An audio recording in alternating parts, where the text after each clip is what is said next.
Hi everybody, thank you so much for clicking on this video. My name is Deanna. Hopefully you watched my first jaw surgery story video, but if you haven't, please go check that out. This is going to be a video telling you all about the things that I used to help me recover during that time. So, little background. In that video I told you that I went back to school in about 2 weeks after the surgery.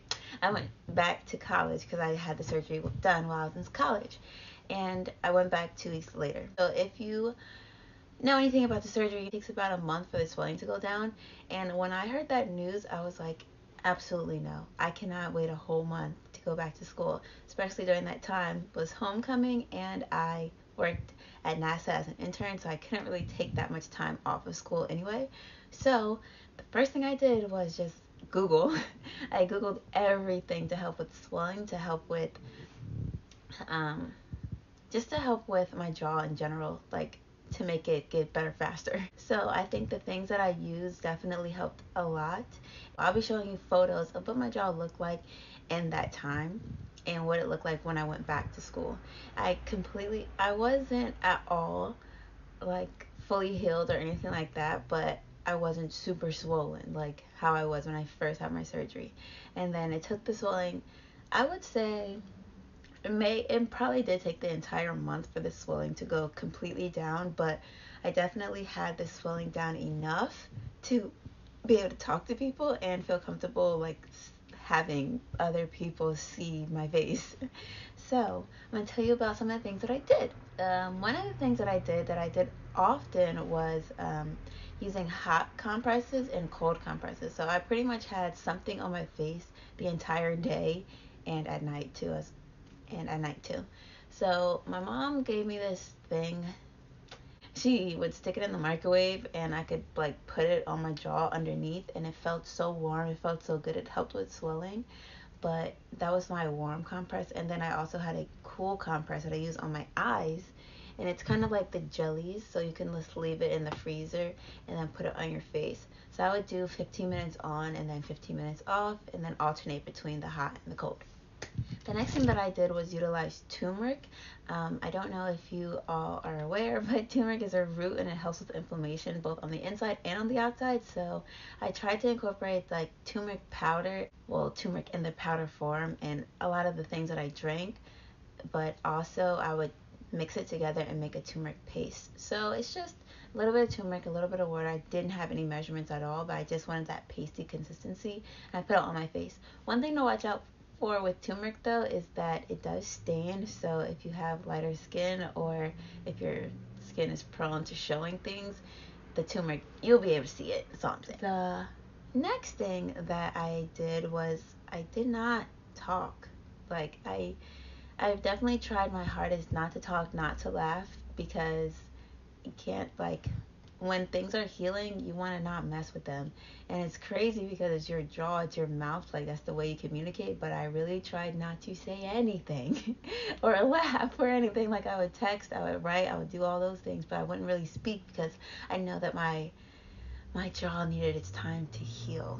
So stay away from all the funny people in your life because they're going to make you laugh and it's going to hurt, one, but two, it's also going to slow down your recovery. Another thing that I did was I used a water pick for like brushing and things.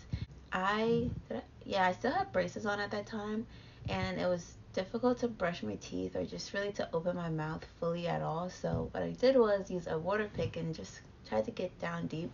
It did kind of hurt a little bit because it's like everything was sore, so I'm not sure if the water pick that I used was just like too rough, but that's what I used to clean my mouth. And even if it just felt a little dry in there, I used the water pick and just like swish that around.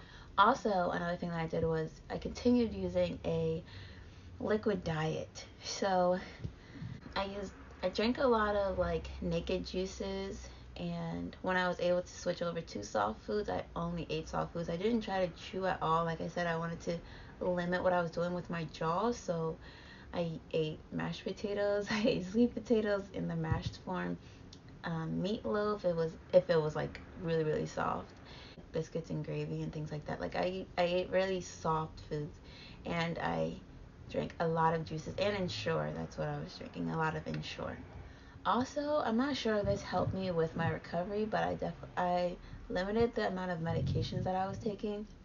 I don't like taking medicine in general just because I don't really like how it makes me feel, but I also just didn't really want to take the medicine that they were giving me because it was pretty strong medicine, because obviously, broke something in your face, and if you can't really tolerate pain, then probably you should take the medicine. But I decided to not take the medicine. I do think that that helped with my healing process, because my body was able to make its own mechanisms to help with healing.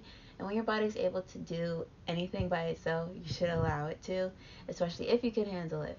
But that's something else that I did to help with my swelling. So hopefully throughout this video you were able to see my before and after pictures. Again, I'm speaking 3 years post-op. Something that I do still, currently to this day, still have a little bit of tingling right here. They told me that, like, my entire face was numb, right? And my lips were numb. They told me that my lips probably weren't gonna get fully, wasn't gonna get the feeling all the way back, and that really kind of scared me. But thankfully I did get most of the feeling back in my lips. It's just right here, it's still just a little tingle. It's a little weird, but it's nothing that I would trade for anything else. So hopefully you found this video helpful and you got some ideas for your jaw surgery. If you have anything else that you're using for your jaw surgery, leave it in the comments below to help somebody else out. If you did like this video, please give it a thumbs up, and I will talk to you in our next video. Peace.